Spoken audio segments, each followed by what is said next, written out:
Bass got robbed? Who? Rob Bass. Did he?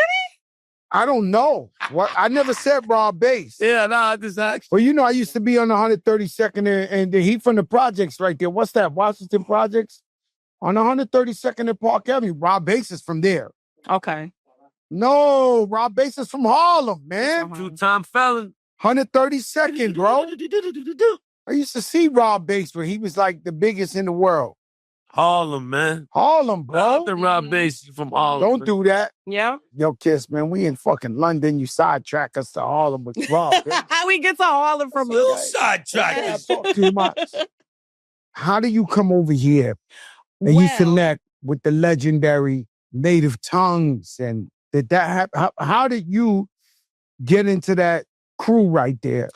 So Dave Klein, that used to work for Def Jam, God rest his soul, was like an ambassador and used to bring artists from the United States to England and the surrounding European countries to do mini tours. And he brought over Queen Latifah and the Jungle Brothers on one particular tour. It was Queen Latifah, the Jungle Brothers, Chill Robbery, and True Mathematics. They all came over to do a mini tour. They went to Germany first, and then on a tour bus, on a ferry, came over to London, and then was doing shows in London. I was at one of those shows, and I had built like a reputation for myself in London.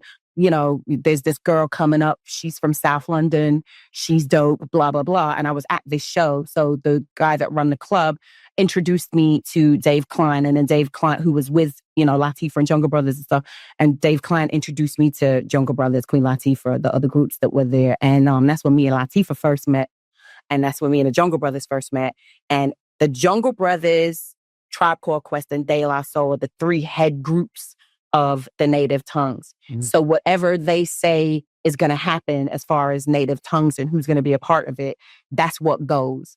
And for me in Africa and rhyming to Latifah, rhyming to Africa, them getting the gist of who I am and that I was indeed dope.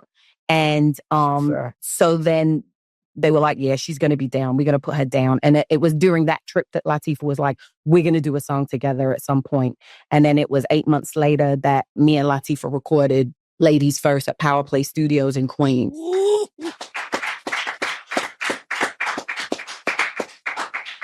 What does Ladies First mean to you? For me, when we did Ladies First, it was, I'm here. I'm rhyming on this. This is dope. And I'm going to spit. And it's going to be dope. That's what it was for me. Latifah had a bigger plan when she invited me to do Ladies First. She had a bigger plan. And now, in hindsight, when we do shows together, because we still do shows together, Latifah is like a mad scientist where she'll call me, Yo-Yo, Light, and Rage, like out the blue. And it'll be like we form Voltron. Like, she'll be like, what are you doing such and such a day? All right, let me call Yo-Yo. What are you doing? What are you doing? Like, what are you doing, Rage? And we'd be like, we're with it. And we'll just all go out to wherever Latifah is and we'll form Voltron and get on stage and do this like 2-hour ensemble show. Crazy. Which is crazy, right? But Latifah always seems to have this like this mad scientist mindset where she knows what she's doing. So back then we were 18 years old recording Ladies First. We were actually in our late 17th year. So we didn't turn 18 yet, right? Recording Ladies Very First. mature track. Very mature track. And she knew what she was doing. I'm just the rowdy one that's the rhymaholic that's just happy to be here. But she knew she wanted to do something that made sense, that spoke to women as far as big ups to women, strengthening women, fist in the air for women type vibes. She knew that's what she wanted to do. So once she gave me the gist of, all right, this is where we're going with it, I was like, cool. So we're in our respective corners, right, in the studio. So I write a verse. This is how excited I was. I would write a verse, right? And then be like, la, listen to this.